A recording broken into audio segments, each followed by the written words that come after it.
that gives lots of opportunities for the left. In fact, these are very optimistic results. It says the country is just ready for organizing activities which can recreate something of a functioning democratic system. And then, you know, it won't be what I want, but it'll be a lot better than what exists now. So there's endless opportunities. But it doesn't make sense to complain about the fact that the media are doing their job, which is to to reshape the world in support of the interests of power, which it's part of. I mean, you can be glad that there are journalists like John Pilger and others around who don't do it, but they've got to be at a kind of fringe, almost necessarily for institutional reasons. And that's not an insuperable barrier. I mean, for one thing, the media are not uninfluenced by public opinion. I mean, even in a totalitarian state, the government has got to respond to public attitudes, just have to. And in much more free societies, that's of course the truth. There's plenty of ways of pressuring the media, and it has effects. And then there are alternatives. By now, alternatives are not difficult to construct. Contemporary technology, thanks to the Pentagon, allows lots of opportunities for alternative media which reach plenty of people. Can I ask a two-part question? One, would you like to comment on the fact that the BBC has issued a written apology to the Israeli government for having interviewed Mordechai Vanunu without having previously gone through the military censors, connected with which Vanunu is now the rector of Glasgow University. We think that in a modest way we now have some kind of democratic mandate among one body of students for Palestinian human rights and against weapons of mass destruction. Well, the BBC action would be comparable to its having issued an apology to Joseph Stalin for having interviewed a Russian dissident. So I don't think any further comment is necessary about that. It's particularly grotesque in Britain since he was kidnapped in Britain by the Israeli intelligence and taken to Israel and given what didn't even amount to a sham trial. I mean, they didn't try to pretend it was a trial. Put in prison for 18 years, I think, about 12 of them in solitary confinement, which is pure torture. You know, it's when he got out, I started corresponding with him, and you know, it's amazing that he survived that, but not without problems, of course. And now they're very sadistically and without any political purpose restricting him in all kinds of arbitrary ways, including the latest imprisonment for having, you know, gone to church somewhere where he's not supposed to go, or talk to a foreign journalist or something. For the BBC to apologize for being willing to talk to him requires no comment. The Glasgow University student decision was very important. Actually, at my university, there's now an effort, MIT, an effort to try to award him a fellowship for next year for a human rights program. And I think many more things of that kind can be done to put pressure on, indirectly on Israel, but primarily on our own governments, the ones we can influence, which set very narrow conditions on what Israel can do. I mean, it's very easy to criticize Israel for doing this, that, and the other thing, but it's also very misleading. I mean, they can do precisely nothing unless they're permitted by the United States and secondarily Europe. That sets the bounds within which a small state can operate. And these are things that we can certainly influence. I mean, here, I don't know, you can't take a poll on Vanunu for the simple reason that in the United States, at least, I don't think, 1 out of 1 million people have ever heard of him, as distinct from, say, an East European dissident. But among people who had ever heard of it, there's just total outrage. And that can be turned into an effective weapon, not only for him personally, but for everything that he represents, which is not just his freedom, but non-proliferation. And after all, that's a major issue. It's probably going to wipe out the species. It's not a minor issue. And he's a symbol of what the non-proliferation movement ought to be, making sure that the nuclear states don't have nuclear weapons. And you couldn't have a better symbol. So he stands for something of extraordinary importance. In fact, survival of the species is what he stands for. And that's not an exaggeration. Chances of total destruction by nuclear war are reasonably high and increasing. Can I see who else would like to ask Professor Chomsky a question, so I have some idea of time? He's got a grueling schedule. 1, 2. Can I ask a question, Noam, about the G8 summit in Gleneagles later this year? In the last few weeks, the Scottish press particularly have been obsessed with anarchists and demonstrations, and the police have been circulating all sorts of rumours about what might happen, including supposed attacks on the Parliament and all sorts of outrageous smears. And in particular, one of the things the police are saying is that they're going to have access to rubber and plastic bullets, to water cannon imported from Belgium, to thousands of police imported from south of the border. And one of the things this suggests to us, it seems, is that they're trying to frighten away demonstrators from coming to Gleneagles. Tony Blair has said just the other week in the Sunday Mail that he doesn't know why people would demonstrate against the G8, because the entire agenda is for the good of humanity, it's Africa, it's climate change, etc. And I wonder, what would you say in response to that? What does the movement do? Challenge the media and its reporting, challenge the police, make sure that they try and show that the demonstrations will be peaceful to attract more and more thousands of people, or what? Well, if the past is any guide, and it's the only guide we have, I would suspect that the hysteria about anarchist violence and bringing in police and so on is probably provocation.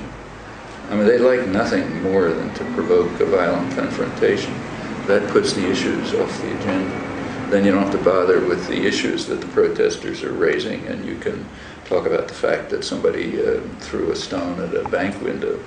And in the past, even at these demonstrations, but traditionally, a large part of the violence is provocateurs, internal. In Genoa, for example, it turned out that a lot of the violence was just police provocation, internal to the people, who sort of put on anarchist-style clothes and then were discovered a couple of days later at the local police station. And that's quite typical, not just here, but generally. So, for example, in Algeria in the 1990s, there was tremendous violence attributed to Islamic fundamentalists.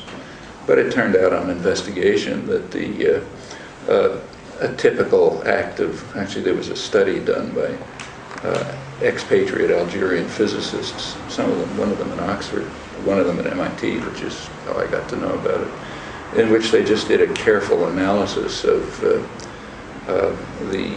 massacres in Algeria, and published a big volume about it, which incidentally was banned in France in the interest of freedom. What they discovered was that the typical massacre would be in a refugee camp where people dressed up as kind of Hollywood versions of an Islamic fundamentalist would come into the camp and spend 3 days slaughtering everybody.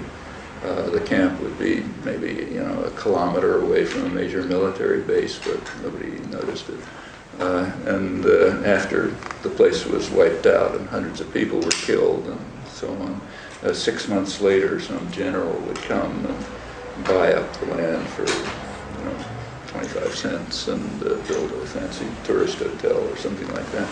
And it also turned out that French intelligence was involved directly. France never gave up Algeria. They just tried to reconstruct their control of it in other ways, economic, political, and the standard devices of Western societies. England pioneered it, in fact. Intelligence and security penetration to carry out provocation and so on. Well, that's been typical of the of big demonstrations forever. I remember it very well in the 1960s. In fact, in the 1960s, I was involved very much in organizing resistance. And the resistance groups were not really clandestine in any deep way, but we did things that we didn't want publicly known.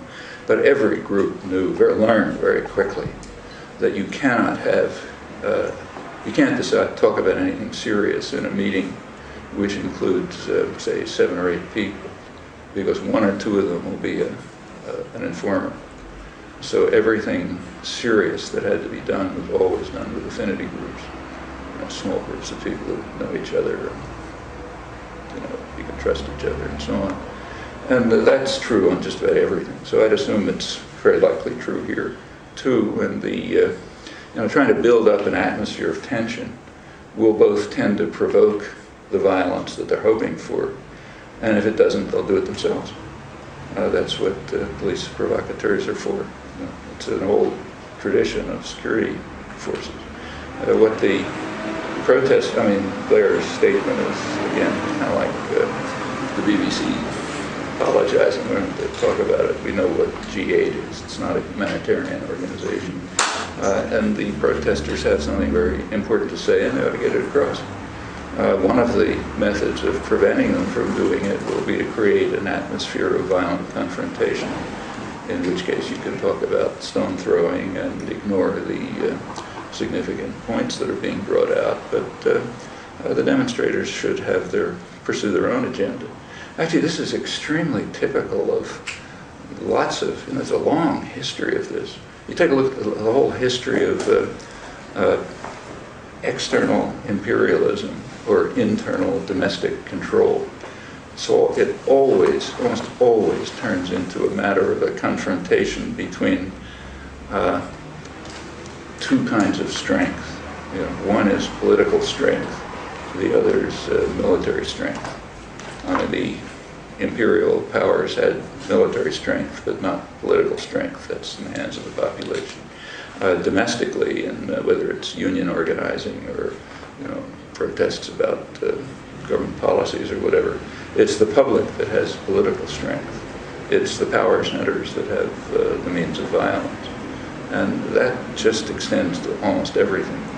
And it means that a very natural, the proper tactic for those in power is to try to shift everything to the arena of violence, because that's where they're strong. And the proper tactic for everyone else is to shift matters to the domain of issues and principles and so on, because that's where they're strong. And I suspect that what you're describing is just the preliminary stages of trying to shift the entire event to the domain of violence, where, of course, state power is overwhelming, and to shift it away from the arena of debate and discussion, where state power is very weak, and you have to expect it and react to it. Can I ask too? Would you believe, as the media said, Lebanon is moving steadily towards freedom and prosperity and democracy? Freedom, prosperity, and democracy. And democracy. We have a couple hundred years of history leading right up to the present. They're not opposed to it. Like, for example, traditionally, say, the United States and England and France and others have supported democracy at home and abroad as long as it's under control. So it's better to have formal democracy in which people cast votes and that sort of thing, but only as long as they're excluded from political decision-making. And that's been the struggle in the more free and democratic societies for hundreds of years. Take, say, England. England became a formally more or less democratic society about 100 years ago. That's when you started getting parliamentary labor parties and mass suffrage and some degree of participation in the political system. And the reaction was a very strong reaction to say, well, we can't stop this anymore. We can't break it down by violence. So we have to figure out ways of accommodating it. That's when, for example, that's